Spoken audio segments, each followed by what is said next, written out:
तर बघा ही TET paper 1 2016चा question paper आहे माध्यम मराठी. तर यातील आपण मागच्या व्हिडिओमध्ये मराठीचे 30 क्वेश्चन पाहिले. तर आपण मानसशास्त्राचे पाहूया 30 क्वेश्चन. बघा मानसशास्त्राचे प्रश्न. 61वा प्रश्न. उपपत्ती म्हणजे आपल्याला जे ज्ञात आहे त्या आधारे कोणत्या तरी प्रकारे दृष्टिक्षेप टाकण्याची, अंदाज करण्याची आणि रचना करण्याची वृत्ती ही व्याख्या खालीलपैकी कोणत्या मानसशास्त्राने दिली आहे. तर बघा ही जी व्याख्या आहे ती स्किनर यांची आहे. दुसरा प्रश्न. व्यक्तिगत भेदांच्या विविध क्षेत्रांचा योग्य गट कोणता आहे. तर बघा त्यांनी दिले पर्याय क्रमांक 1 मध्ये प्रावीण्य, बुद्धिमत्ता, सर्जनशीलता. नंतर दुसरं दिले प्रावीण्य, बुद्धिमत्ता, भावात्मक क्षेत्र. तिसरं आहे सर्जनशीलता, भावात्मक क्षेत्र आणि भावनिक बुद्धिमत्ता. तर हे तिन्ही पर्याय बरोबर आहेत. योग्य गट व्यक्तिगत भेदांचा म्हणजे व्यक्तीमध्ये जे भेद आहेत ते आपण या हे जे त्यांनी विविध क्षेत्र दिलेले आहेत यानुसार आपण करू शकतो व्यक्तिभेद. पुढचा प्रश्न 63वा. खाली दिलेले अध्ययन अकार्यक्षम मुलांच्या लक्षणामध्ये कोणते लक्षण योग्य आहे. बघा प्रश्न नीट वाचायचा आहे. अध्ययन अकार्यक्षम म्हणजे अध्ययनामध्ये कार्यक्षम नाही आहेत जी मुलं, तर त्यांचं लक्षण विचारले. म्हणजे 3 जे याच्यामध्ये लक्षणं असणार आहेत ती अध्ययन अकार्यक्षम मुलांमध्ये नसणार आहेत. ही मुले योग्य व आवश्यक गोष्टीमध्ये रमतात. या विद्यार्थ्याची अवधान कक्षा सामान्य असते. ही मुले नेमून दिलेले काम पूर्णपणे करण्याकडे लक्ष देत नाहीत आणि ही मुले स्थिर असतात. तर बघा अध्ययनामध्ये अकार्यक्षम आहेत म्हणजे कशी आहेत की बघा ही मुले योग्य आणि आवश्यक गोष्टींमध्ये रमतात. तर लक्षण योग्य आहे विचारले. मग आता याच्यामध्ये दुसरा पर्यायाचं उत्तर बघा. या विद्यार्थ्याची अवधान कक्षा सामान्य असते. सामान्य नसते यांची. सामान्य विद्यार्थ्यांप्रमाणे ही मुलं नसतात. पुढे 64. खाली दिलेल्या विधानांमध्ये मतिमंद मुलांचे कोणते लक्षण नाही. मतिमंद मुलांचे लक्षण नाही विचारले. बघा एकाग्रतेचा अभाव असणे, समायोजनक्षम असणे, कोणत्याही गोष्टीची पुनरावृत्ती करावी लागणे आणि संप्रेषण कौशल्याचा अभाव असणे. तर याच्यामध्ये बघा समायोजनक्षम असणे हे मतिमंद मुलांचे लक्षण नाही म्हणजे पर्याय क्रमांक 2 उत्तर आहे. पुढे बघा त्यांनी विचारले जन्मजात स्वभाव हा व्यक्तिमत्व विकासातील महत्त्वाचा घटक आहे असे अनुवंशाविषयी मत खालीलपैकी कोणत्या मानसशास्त्रज्ञाने मांडले. म्हणजे जन्मजात मनुष्याचा जो स्वभाव आहे तो आपल्या व्यक्तिमत्व विकासातील महत्त्वाचा घट आहे असं कोणत्या तर TB नन यांनी हे मांडलेले. पुढे 66. थर्सन यांच्या बुद्धिमत्तेच्या अनेक घटक सिद्धांतावर घेतलेल्या आक्षेपांपैकी खालीलपैकी कोणते बरोबर आहे. बघा थर्स्टनने सांगितलेल्या प्राथमिक मानसिक क्षमता पूर्णपणे स्वतंत्र नाहीत. कसोट्यांमध्ये सहसंबंध असल्याचे आढळून आले. मानसिक क्षमता परस्परांपासून वेगळ्या नाहीत. तर याच्यामध्ये बघा ब आणि क हे बरोबर. थर्स्टनने जे सांगितलेले बुद्धिमत्तेचे अनेक घटक तर त्याच्यामध्ये तर कसोट्यांमध्ये सहसंबंध असल्याचे आढळून आले. आक्षेप घेतलेत त्याच्यावर आणि मानसिक क्षमता परस्परांपासून वेगळ्या नाहीत म्हणजे ब आणि क. पुढे 67. अध्यापन परिणामकारक होण्यासाठी खालीलपैकी कोणती तत्वे सहाय्यभूत ठरतात. तर बघा अध्यापन प्रभावी होण्यासाठी उद्दिष्टे अगोदर निश्चित केली जातात. बरोबर आहे. अध्ययनार्थ्याच्या उपचार क्षमता विकसित करणे अनावश्यक असते. बघा अनावश्यक असते असं दिले असं नाही. अध्ययनाच्या उपचार क्षमता विकसित करणे आवश्यकच असते. त्याने अनावश्यक दिले म्हणजे ब होऊ नाही शकत. अध्ययनार्थ्याच्या पूर्वज्ञानाची दखल घेऊन नवीन ज्ञानाशी संबंध प्रस्थापित करावा. अध्ययनार्थ दैनंदिन अनुभव अत्यंत महत्त्वाचा असतो. तर ब सोडून अ क ड बरोबर आहे. आता आपण परिणामकारक होण्यासाठी महत्त्वाचे तत्वे आहेत. पुढे 68. खालीलपैकी कोणते विधान अध्ययन प्रक्रियेचे ठळक वैशिष्ट्य नाही. अध्ययन हे सहेतुक असते. अध्ययनामुळे नवीन गोष्टींची धारणा होते. सर्व प्राण्यांचे अध्ययन सारखे असते. दीर्घकाळ सराव केला नाही तर अध्ययनाचे स्मरण राहत नाही. तर याच्यामध्ये बघा सर्व प्राण्यांचे अध्ययन सारखे असते हे अध्ययन प्रक्रियेचे ठळक वैशिष्ट्य नाही. पर्याय क्रमांक 3 बरोबर. पुढे 69. खालीलपैकी अवधानाचे नियंत्रण करणारे बाह्य घटक कोणते. बघा अवधानाचे नियंत्रण करणारे बाह्य घटक अभिरुची, पुनरावृत्ती, तात्कालिक गरज आणि वैचित्र्य. तर याच्यामध्ये बघा अ आणि क बाह्य घटक विचारले तर त्यांनी अभिरुची आणि पुनरावृत्ती. अवधानाचे नियंत्रण करणारे बाह्य घटक हा खूप वेळा प्रश्न आलेला आहे. बघा अभिवृत्ती अभिप्रेरणा सुद्धा होतं तर इथं अभिरुची आणि पुनरावृत्ती दिलेली त्याच्यामुळे अ आणि क. पुढे 17वा प्रश्न.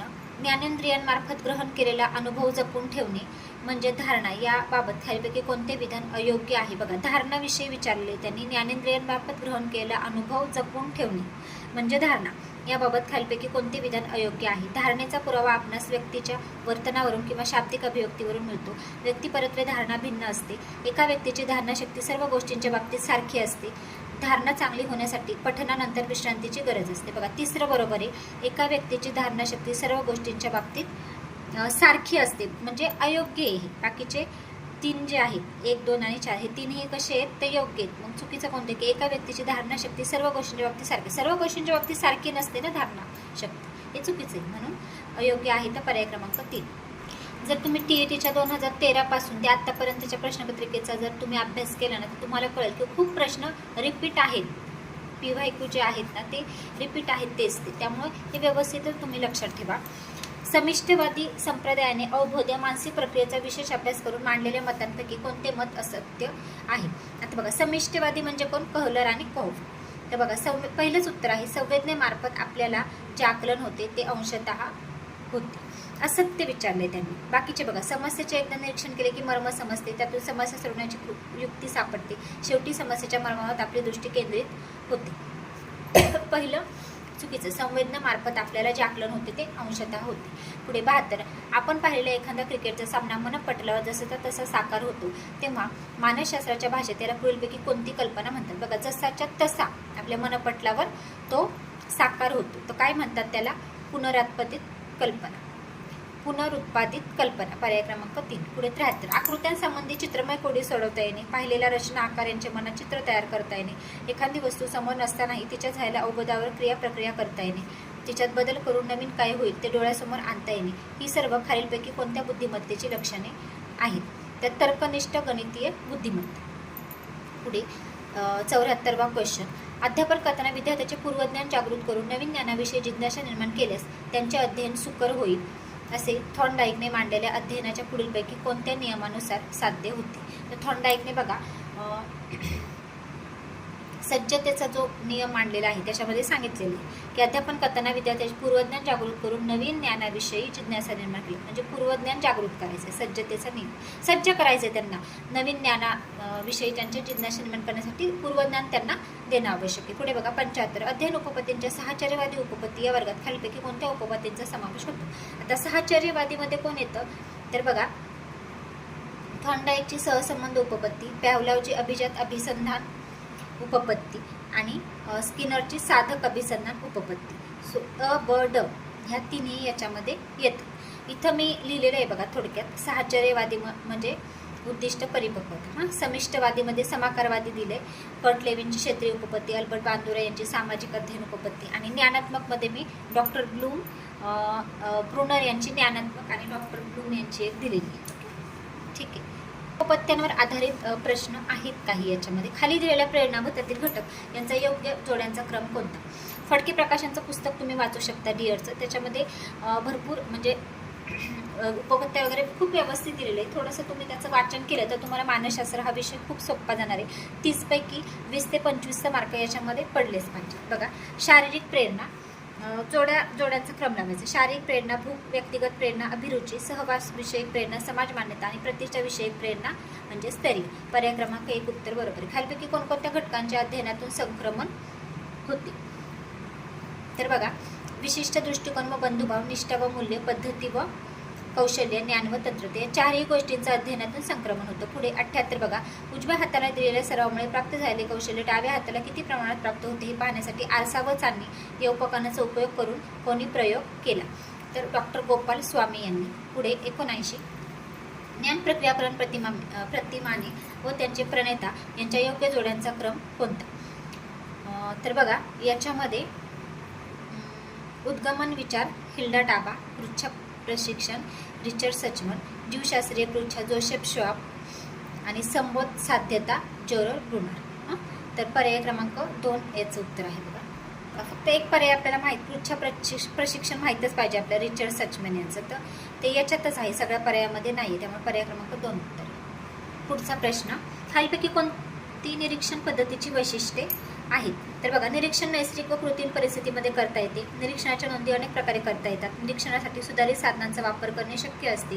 या पद्धतीने मानव व प्राणी यांचा सामाजिक अभ्यास करता येतो. तर चारही पर्याय याचे बरोबर आहेत निरीक्षण पद्धतीचे. पुढे 81. अध्यापनाविषयी वेगळा विचार करणाऱ्या विचारवंतांची खाली काही विधाने मांडली आहेत, त्यापैकी अयोग्य विधान कोणते. बघा, अध्यापनाविषयी वेगळा विचार करणाऱ्या विचारवंतांची विधाने मांडलीत. अयोग्य विधान विचारले. शिक्षक व अध्ययनार्थी यांच्यातील आंतरक्रिया महत्त्वाची होईल. बरोबर. वर्गाध्यापन चालू असताना शिक्षकांचा परिणाम अध्ययनावर होतो. बरोबर. अध्ययनार्थाचा परिणाम शिक्षकावर होत नाही, होतो ना. वर्गाध्यापनामध्ये वातावरण निर्मिती महत्त्वाची असते, बरोबर. तिसरं चूक आहे बघा, अयोग्य, की अध्ययन त्याचा परिणाम शिक्षकावर होत नाही, होतो. अध्ययन त्याचा परिणाम शिक्षकावर होतो. 82 म्हणजे बघा, अध्यापन म्हणजे काय, शिक्षक आणि विद्यार्थी यांच्यामधील आंतरक्रियात्मक, याला आपण अध्यापन म्हणतो, हो की नाही, आंतरक्रिया. पुढे 82 खालील किशोरावस्थेतील मुलांच्या मानसिक व भावनिक कौशल्याविषयी दिलेल्या विधानांमध्ये कोणती विधाने सत्य आहेत. बघा, सत्य विचारले त्यांनी. या किशोरावस्थेतील मुलं, या अवस्थेतील मुलांचे नवीन मित्र मिळवण्याकडे विशेष लक्ष असते, बरोबर. सभोवतालच्या मूर्त वस्तूंबद्दल संकल्पना जागृत झालेल्या असतात, बरोबर. या मुलांची अवधान कक्षा अविस्तारित असते. चूक, निधी अनितीच्या कल्पना ठाम झाल्या नाही. हे नीती अनितीच्या कल्पना ह्या कुमारावस्थेतील, त्यामुळे अ आणि ब फक्त किशोरावस्थेला लागू होते. पुढे 83 खाली दिलेल्या विकासाबद्दलच्या विधानामध्ये कोणते विधान योग्य आहे. बघा, योग्य विचारले. विकास भौतिक परिमाणात मोजला जातो. विकासाचा वेग सर्व व्यक्तींच्या बाबतीत सारखा असतो. चूक, विकास सुसंगत असेलच असे नाही. चूक, व्यक्ती आणि वातावरण यांच्या आंतरक्रिया होऊन विकास घडून येतो, बरोबर. पर्याय क्रमांक 4 बरोबर आहे विकासाबाबतीत. 84 वाढ आणि विकास यावर आधारित सुद्धा खूप प्रश्न आहेत, त्यामुळे तो पण टॉपिक व्यवस्थित करायचा आहे. 84 नेतृत्वाचे प्रशिक्षण देण्यासाठी खालीलपैकी कोणकोणत्या उपक्रमांचे आयोजन शाळेने करावे. शिबिरे भरून व्याख्यानांचे आयोजन करावे व चर्चा ठेवावी. नेतृत्व प्रशिक्षण शिबिरात सामाजिकता शिकवावी. समाजसेवा, NCC, NNS, बालवीर पथक, वीरबाला पथक यांचा समावेश करावा. अध्ययनाच्या कार्यक्रमांचे संचलन करण्याची संधी द्यावी व त्यांच्या ताब्यात विद्यार्थी भांडार द्यावे. तर बघा, चारही पर्याय हे बरोबर आहेत. ठीक आहे. 85 बघा, एखादी व्यक्ती महत्वाकांक्षी होण्यामागे स्रवणारा थायरॉक्सिन हा स्रव खालीलपैकी कोणत्या ग्रंथीमधून स्रवतो. बघा, थायरॉक्सिन विचारले तर कंठस्थ जी आपली ग्रंथी असते, कंठस्थ ग्रंथी, कंठग्रंथी म्हटलं तर त्यातून आपला थायरॉक्सिन हा स्रव श्रवतो. पुढे 86 खालील उदाहरणामध्ये कोणत्या विधानात आविष्कार प्रक्षेपण तंत्र वापरलेले आहे. बघा, आविष्कार म्हणजे विद्यार्थ्यांना ओळखा पाहू हा खेळ घेतला. हां, बघा, त्याच्यानंतर पहिलं दिले वर्ग शिक्षकांना सर्व विद्यार्थ्यांना समस्या सूची भरावयास दिली. विद्यार्थ्यांनी बाहुली नाट्य सादर केले. विद्यार्थ्यांसाठी ओळखा पाहू हा खेळ घेतला आणि शिक्षकांनी विद्यार्थ्यांना आई वडिलांची मुलाखत घ्यायला सांगितले. तर आविष्कार प्रक्षेपण यातलं कोणतं आहे. तर बघा, विद्यार्थ्यांनी बाहुली नाट्य सादर केले, हे बरोबर आहे. याचं 2 आविष्कार प्रक्षेपणामध्ये बाहुली नाट्य. तर पर्याय क्रमांक 2. 87 स्वतःच्या चुका शोधणे, आपल्या मनात डोकावून पाहणे, आपल्या भावना व अभिरुची शोधणे, आपल्या कमतरता व बलस्थाने शोधणे, स्वतःची योग्यता जाणणे, ही सर्व लक्षणे खालीलपैकी कोणत्या भावनिक क्षमतेची आहेत. स्वतःचं विचारले, सगळं स्वतःविषयी आहे म्हणजे आत्मपरिचय, ओके नाही, स्वतःचा परिचय यातून होतो आपल्याला, म्हणून आत्मपरिचय. नियंत्रण होत नाही, आत्मपरिचय होतो. पुढे विद्यार्थ्यांचे कुसमायोजन झाल्यास खालीलपैकी कोणत्या वर्तनाच्या बाबी आढळून येतात. कुसमायोजन झालं तर परिस्थितीला शरण जाणे, मानसिक ताण कमी होणे, हे तर होऊ नाही शकत. खोटे समाधान मानणे आणि दिवा स्वप्न पाहणे. तर परिस्थितीला शरण जाणे, अ, क, ड. पर्याय क्रमांक 3. पुढे 89 आणि त्याच्या वर्गातील विद्यार्थ्यांनी मिळवलेल्या गुणाचे मध्यमान 54.5 आणि मध्यांक 55.4 आहे. तर वर्गातील विद्यार्थिनींनी मिळवलेल्या गुणांचे बहुलक किती. आता बहुलक विचारलंय त्यांनी याच्यामध्ये आपल्याला. 54.5 मध्यमान दिले आणि मध्यांक विचारलेला आहे 55. बहुलक म्हणजे काय, जास्तीत जास्त वेळेला येणारी संख्या आपण काढतो ना. तर मग बघा, मध्यमान आणि मध्यांक याच्यावरून बहुलक काढला, त्याचं उत्तर पर्याय क्रमांक 2 येतं. बघा, 52.7 येतं. ठीक आहे. 90 जेव्हा शिक्षक शिकवताना खालील बाबी करतात तेव्हा ते कोणत्या अध्यापन पद्धतीचा वापर करतात.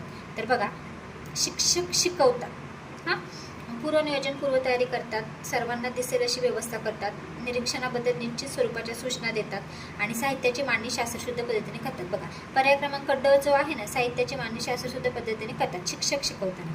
याच्यावरून तुम्हाला लक्षात येते प्रयोग दिग्दर्शन पद्धती आहे.